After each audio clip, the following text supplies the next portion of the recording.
plants.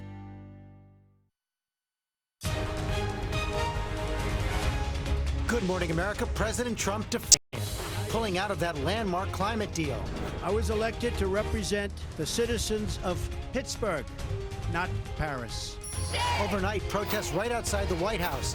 Buildings around the world, from New York to Paris, lighting up to show support for the deal. Business leaders outraged. Now the president trying to reassure world leaders. His counselor Kellyanne Conway here live this morning. Deadly casino attack. A masked gunman storming a Philippines resort. Gunfire ringing out. Oh my God, you guys, I can hear gunshots. The suspect setting gambling tables on fire, sparking terrorism fears. At least 35 people killed. Hundreds of tourists trampling each other to escape. Heavily armed police racing to the scene. The search for a motive this morning. Bounce house horror. The terrifying moment this inflatable castle goes flying, tumbling over a fence and into a crowded parking lot with children inside.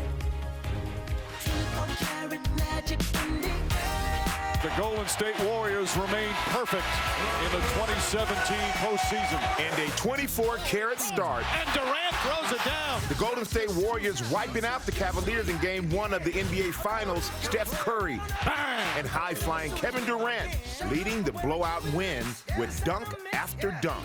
Can King James take back his throne? Live in Times Square, this is GMA with Robin Roberts, George Stephanopoulos, and Michael Strahan. And good morning, America. You see that high kick by Steph Curry? It was like an audition for the Rockettes. Exactly. But there was a good reason for it. A big win last night for the Warriors. And also a big win for a Warriors fan. Pretty cool. 12-year-old Anaya Vinay, who won the National Spelling Bee Championship. Confetti falling, her family there. Pretty remarkable. And after the sixth grader won on the word Americane, she yelled, "Go Curry!" And obviously it worked. She was cheering on Steph in Golden State. And she's going to be with us this morning. And a big day all the way around. It is a very busy Friday morning here. President Trump facing new fallout from his decision to withdraw from the Paris Climate Accord. Leaders from the European Union and China meeting today and reaffirming their commitment to the deal. Overnight, the Trump administration took their fight to reinstate the travel ban to the Supreme Court. Plus, we've now learned ousted FBI Director James Comey set to testify in front of the Senate Intelligence Committee on Thursday. More on all that ahead. But we begin with the president's climate decision. ABC's Mary Bruce has all the latest from the White House. Good morning, Mary. Good morning, George. Well, the president is already up retweeting praise for his decision. He insists the U.S. will still be the most environmentally friendly country on earth, but that is not how many top allies see it. The leaders of Germany, the U.K., France and Canada all calling the president, telling him they are disappointed by this decision. Outside the White House and around the world, reaction to President Trump's decision punishing. Overnight, Paris City Hall lit up in green, as well as New York City's One World Trade Center, a show of support for the landmark deal. The United States will withdraw from the Paris Climate Accord. After that bombshell announcement in the Rose Garden, I was elected to represent the citizens of Pittsburgh, not Paris. world leaders like Germany's Angela Merkel and France's Emmanuel Macron pouncing. Make our planet great again. The business world outraged too. Leaders like Facebook's Mark Zuckerberg, Tesla's Elon Musk, and Disney's Bob Iger are criticizing the move. Hollywood icons like Leonardo DiCaprio tweeting that today our planet suffered. President Obama, too, calling out an absence of American leadership, saying that the U.S. should be at the front of the pack. But President Trump is making no apologies. He says the decision came down to American jobs and fulfilling that campaign promise. We're going to cancel the Paris Climate Agreement. Some Republican lawmakers applauding the move even before the president's Rose Garden announcement. One of the things that I think President Trump has been really good on is being concerned about American jobs and not signing international agreements that would put us at an economic disadvantage. Even the president's own inner circle was divided. Right there in the front row, the man who lobbied for the exit, his chief strategist, Steve Bannon. The president, who called climate change a hoax during the campaign, did little to clarify his position. As someone who cares deeply about the environment, which I do, I cannot in good conscience support a deal that punishes the United States, which is what it does. But he did say he would be willing to negotiate the deal all over again. We will see if we can make a deal that's fair. But global leaders are already rejecting that call, George. They say the Paris Climate Accord is simply not up for renegotiation. Yeah, they're not ready to do that at all. And Marianne, on another front, we do now know that James Comey, the former FBI director, is going to be testifying before the Senate Intelligence Committee next Thursday. Big question on the table, is the White House going to invoke executive privilege? Yeah, George, next Thursday, all eyes will be on James Comey. Lawmakers are eager to learn about those private conversations he had with the president. Especially, they want to know if the president did, in fact, encourage Comey to drop the investigation into his fired National Security Advisor, Michael Flynn. Now, the president could invoke his executive privilege to try and block Comey from testifying, but that would be an explosive political move and one that Democrats would certainly try to override. Okay, Mary Bruce, thanks very much. George, now to the Russia investigation and President Trump's son-in-law and top advisor Jared Kushner caught in the crosshairs. Our chief investigative correspondent Brian Ross is here with us. And Brian, your team tracked down the Russian banker who met with Kushner. That's right, Amy, and good morning. We have a rare glimpse this morning of a man who could be a key figure in the FBI Russian investigation. He's the banker whose secret meeting with the president's son-in-law, Jared Kushner, is now a focus. We found him back in Russia at a conference in St. Petersburg. But Sergei Gorkov, trained as a spy, refused to answer any questions about why he met with Kushner or what they talked about. Did you talk about American sanctions, he was asked. We have absolutely nothing to add, he said. We have a lot of meetings. The meeting under investigation took place after the election, as Gorkov ran the Russian bank's branch office in New York under U.S. sanctions, and came at a time that the Kushner family was racing to raise money for its troubled real estate business. Did it involve the sanctions on the bank? Did it involve any business potentially? Investigators say they want to know if Kushner went to the bank for help with this troubled investment, a skyscraper on Fifth Avenue, the 666 building, which analysts tell ABC News is 30% empty and cannot generate enough rental income to cover its huge debt. They borrowed $1.3 billion. That loan has to be paid back in 2 years. The White House says the meeting between Kushner and Gorkov was about U.S.-Russia relations and arranged by the Russian ambassador. The bank says no, it was a private business discussion. This has conflict of interest written all over it. I think it's a huge problem for Kushner to be in a situation where his White House portfolio essentially allows him to have liaison with all sorts of corporate and financial institutions. The Russian banker Gorkov could answer many of the questions the FBI and Congress are asking. But as of now, he's trying hard to stay out of the spotlight, giving us what in Russian is called Otmaknutsa, the Stonewall. Kushner continues to hold a top-secret clearance and work in the White House. His lawyers say he'd be glad to testify before Congress and answer any questions. George? Okay, Brian, thanks very much. Let's talk about this now with Kellyanne Conway, Counselor to the President. Welcome back to GMA. So why was Jared Kushner meeting with a Russian banker? Jared has said that he's willing to go and share whatever information he has. He actually has made that clear for many months now, and he looks forward to doing that. Right, but there seems to be a discrepancy here. The White House saying that he was talking about Russian relations, U.S.-Russian relations. Did they discuss sanctions? The Russians are saying, no, this is private business.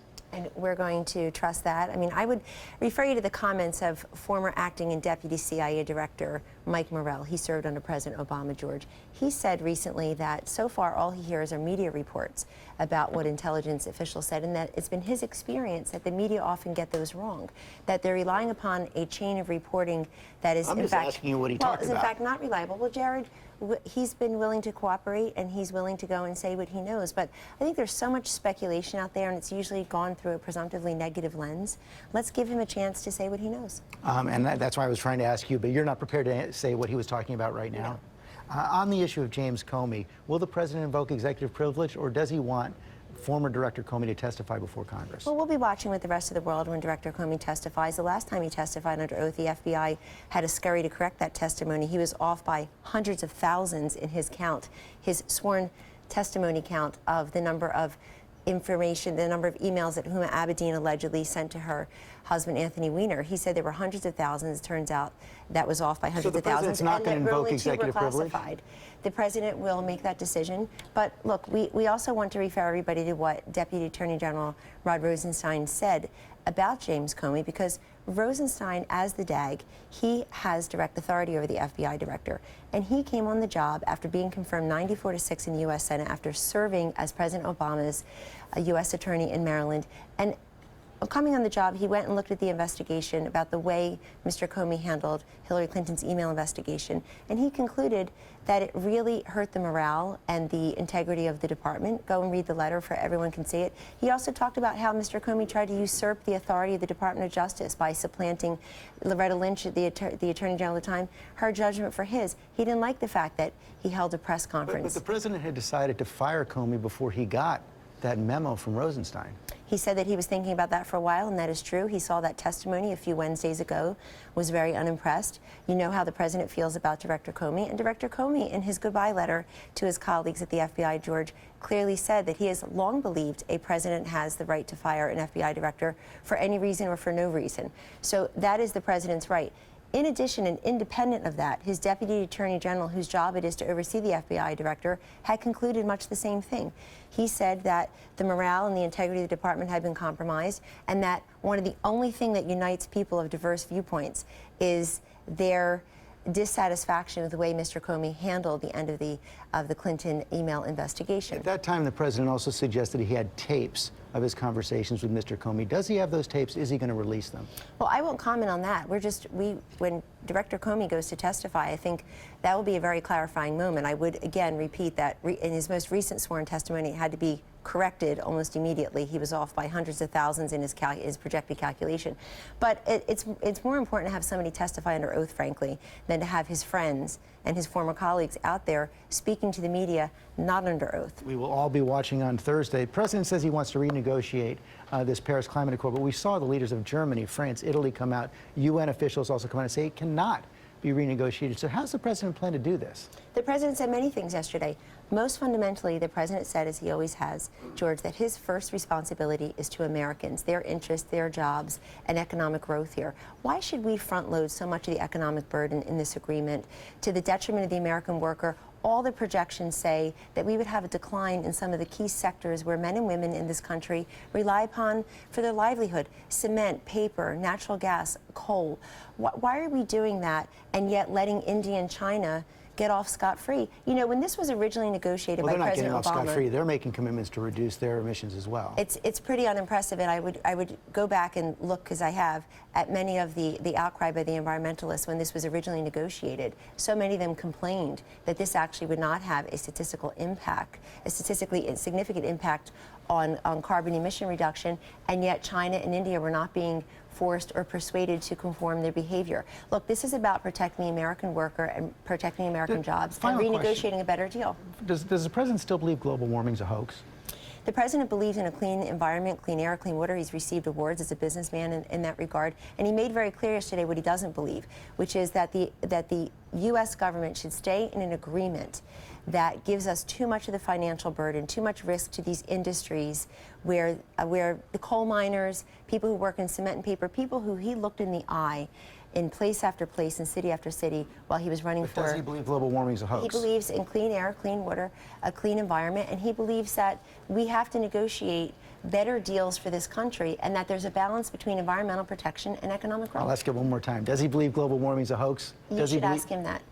Kellyanne Conway. And I hope you have your chance. I do too. Thank you for coming in. We'll have more Sunday on This Week. Amy? All right, George. Turning now to that deadly attack at a popular resort in the Philippines. Chaos unfolding as a gunman stormed that scene, firing shots and setting fire to casino tables. ABC's Alex Perez has the latest details.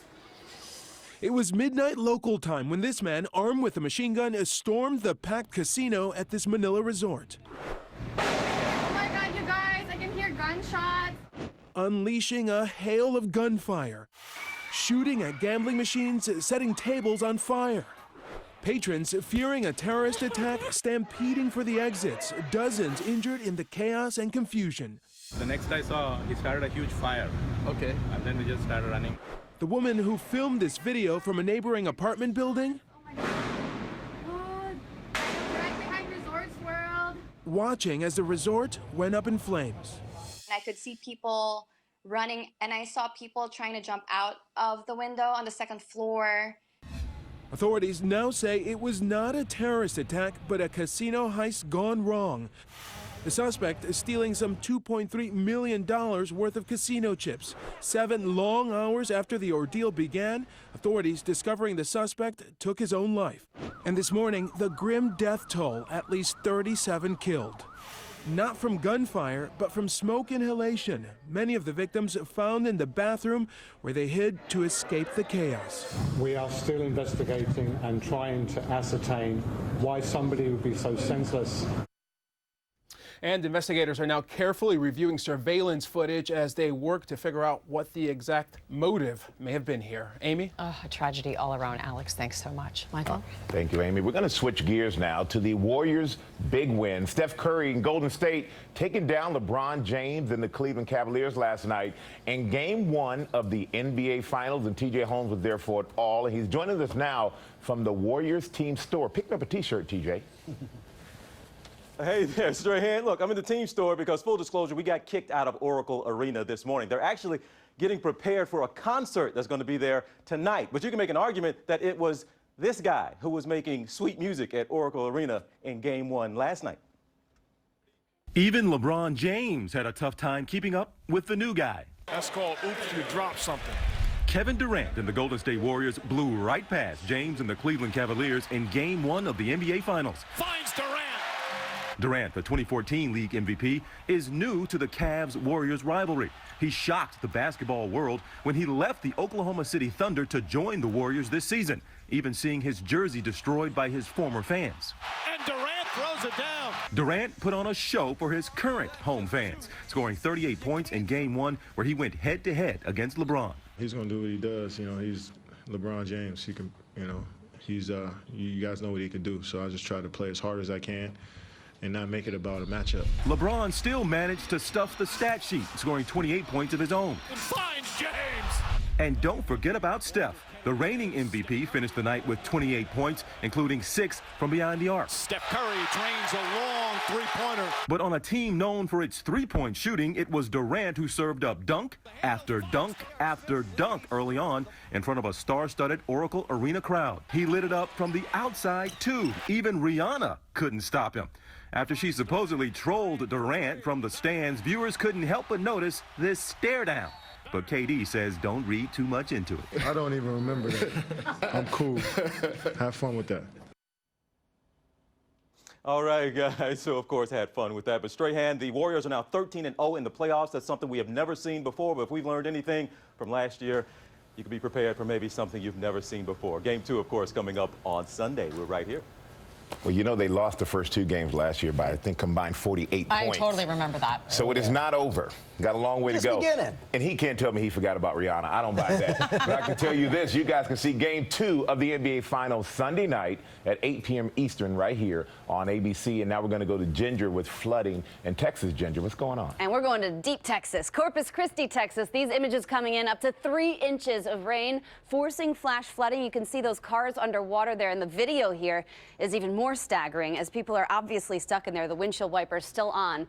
We do have more Gulf moisture that's going to pool up this weekend, and there will be more flash flood potential, especially as this tropical air and a lot of the moisture, that disturbance that's trying to get out there, well, it settles up along that stationary front, and there we go. Weekend Getaways now brought to you by Walgreens.